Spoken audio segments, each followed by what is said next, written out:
I just got this inverter recently, and man, it looks like a great inverter. 24 volts input, 4,000 watts continuous, 8,000 watts surge, pure sine wave. I thought that was going to be a great thing.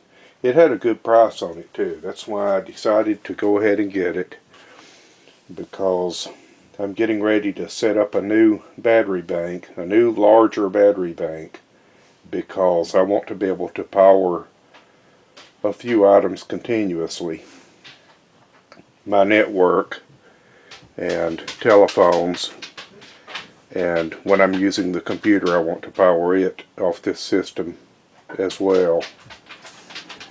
And although I've run stuff like that on a modified sine wave inverter before without any problem, I wanted to go with the pure sine wave. And I decided that since I was getting a new battery bank, that I would go with 24 volts, because 24 volts is higher voltage, is more efficient, and 48 volts is even better than 24 volts.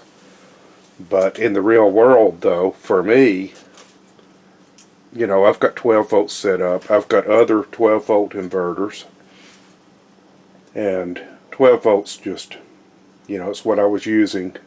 It's what I've been using for a long time. And really, in this setup, 24 volts doesn't really benefit me. And I'll go a bit more into that. But I succumbed to the siren song of this nice, big, heavy-duty inverter for a good price. And it was a mistake. And the reason it was a mistake is it was advertised as being less than 1.5 amps of idle current, so no load draw. Well, when it arrived, I was looking in the owner's manual that came with it, and it said 6 amps. That's beyond unacceptable. That's I believe 144 amp hours per day, just without even putting a load on it. So that's not going to work. So I'm sending it back. You know, I mean, it would take basically 1,000 watts of solar panels just to cover the idle draw without even putting a load on it. So no, I'm not going to do that. And really, you know, like I said, I succumbed to the siren song of this big honking inverter with large output and everything, but I really don't need that, because I have a nice American-made 2,500 watt inverter, 2,500 watts continuous, but it has 8,000 watts surge, and it's powered up right now. It's been powered up. This time I've had it powered up for probably about 3 weeks. And for a while I didn't even have the solar panels connected to it. And it draws so little current when it's on standby that you don't even have to worry about it. Even without the batteries being on charge, you can just check it every week or two and make sure it hasn't drawn it down too far, because it's negligible. And it's a great inverter. I've had it for over 20 years, and I've used it hard and in adverse conditions, and hauled it all over the country with me and everything, and it has been perfect. And that's my US made inverter, and it's modified sine wave, but for, you know, the occasion that I need to power a big load, that works just fine. And what I need for in this application, which, like I said, that's going to be to run my network and phone system full time in my computer when I have it on, and be able to plug into the circuit, you know, with some lights or whatever when the power goes off, which it does regularly around here. Well, actually, regularly is not the correct term. Frequently, let's put it that way.